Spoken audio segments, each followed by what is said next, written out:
يحصرون ما بين هذا الجبل وهذا الجبل. رأيتم طرف جبل أحد من هنا؟ نعم. المسلمون أغلقوا هذه المنطقة تماما. تمام؟ وهذا الوادي كان أقرب بقليل إلى الجبل، يعني كان هذا المسار أقرب بقليل إلى الجبل. والرماة فوق هذا الجبل وضعهم النبي صلى الله عليه وسلم 50 بقيادة عبد الله بن جبير، أمرهم أن لا يسمحوا لأحد أن يمر من هنا. بدأت المعركة بقيادة النبي صلى الله عليه وسلم في جهة المسلمين، وقيادة أبو سفيان في جهة المشركين. أبو سفيان بن حرب على ميمنة النبي صلى الله عليه وسلم وضع أولا علي بن أبي طالب، ثم تذكر أن الميمنة كلها من المهاجرين، والمهاجرين معظمهم من قريش، وقريش قد توزعوا المهام القبلية في الجاهلية، فبنو هاشم ليس لهم حق حمل اللواء، فهناك يعني قريش متوزعين هذه المهام، الرفادة عند بني فلان والسقاية عند بني فلان، وقيادة الجيش كانت عند بني مخزوم. فاستدعى النبي صلى الله عليه وسلم مصعب بن عمير وأعطى له إيش؟ راية المهاجرين، ثم راية الأنصار عند عبد الله بن جحش، والنبي صلى الله عليه وسلم في القيادة.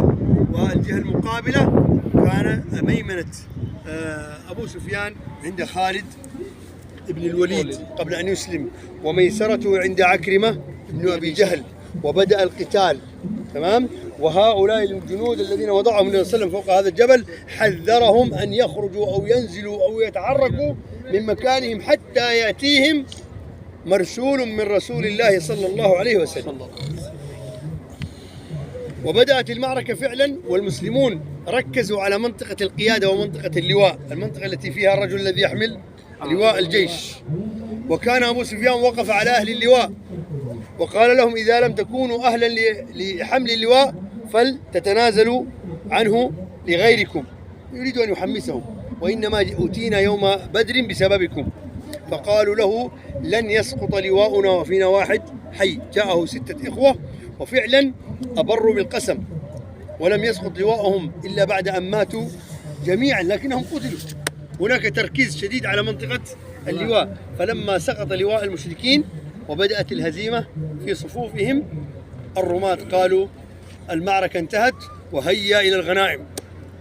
قال عبد الله بن جبير: أوامر النبي صلى الله عليه وسلم بالنسبة لي واضحة، لا تنزلوا أبدا حتى يأتيكم أمر رسول الله صلى الله عليه وسلم.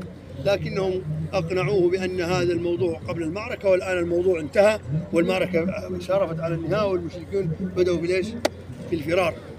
فنزل 40 من فوق هذا الجبل، وخالد بن الوليد مرتين أثناء المعركة حاول أن يمر لكنهم يردون، المرة الأولى المرة الثانية وهكذا.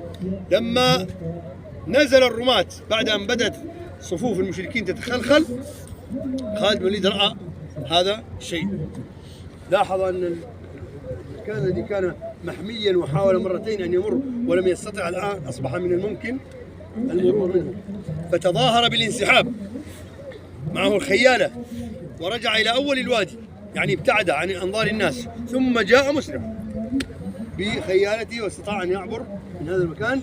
رماية 9 الذين مع عبد الله بن جبير لم تغطي الوادي كاملا، كان هناك 50. طبعا المشرفين على الوادي أقرب نقطة للوادي حتى يمنعوا أي أحد من المرور، فلم يغطوا المنطقة كاملة، واستطاع خالد بن الوليد أن يدخل من خلف هذا الجبل ويدخل على المسلمين من الخلف. المسلمين لا يشعرون بشيء لأنه ليس هناك تواصل وليس هناك اتصالات، خلاص أنتم اغلقوا هذا الطريق، وعلى أساس أنهم هم يفعلون ذلك. فجأة وإذا السيوف تأخذهم من ظهورهم، وهنا بدأت موازين المعركة تختل. كان المسلمون في تقدم وأصبحوا الآن في تراجع. المشركون الذين هابوا أن يحملوا لواءهم بعد أن قتل جميع من يحمل اللواء، لم يستطع أحد أن يحمل اللواء حتى حملته لهم امرأة والله. فقال كان حسان يقول لهم: وعبد الدار سادته الإماء. عبد الدار الذين يحملون اللواء سادتهم أمة، هي التي حملت لكم اللواء يوم أحد. تمام؟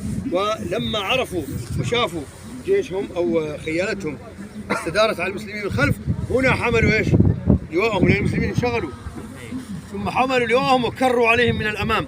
وهنا طحن المسلمون ما بين الجيش من الأمام والخيالة من الخلف. وبدأت الهزيمة في المسلمين، وقتل مصعب بن عمير وكان يلبس درعا أصفر مثل درع النبي صلى الله عليه وسلم، وشيعت شائعة أن النبي صلى الله عليه وسلم قد مات.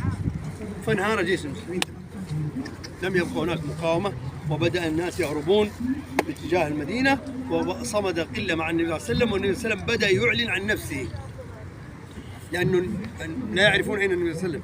الدنيا غبار، وقت المعركة ليس وقت صحو مثل هذا، الدنيا غبار وكر وفر وخيل وصهيل وجري إلى الأمام وإلى الخلف، هذا هو الكر والفر، تمام؟ فالدنيا تكون كلها مغبرة، فلا يعرفون أن النبي صلى الله عليه وسلم. فبدأ النبي صلى الله عليه وسلم يقول: أنا هنا، إلي عباد الله، حتى يرجع لهم روحهم المعنوية.